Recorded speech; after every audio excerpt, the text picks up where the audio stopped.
with Russia's lack of equipment increases their desperation to make advancements, as motorcycle attacks has become a thing of the Russian army, having often devastating effects for the Russian side, but trying to advance with little to no other equipment available.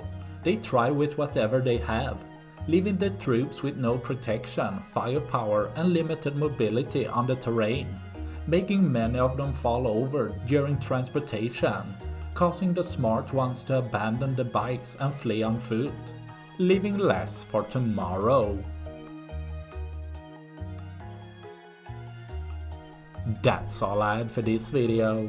Please like and subscribe for more. Thanks for watching. Bye.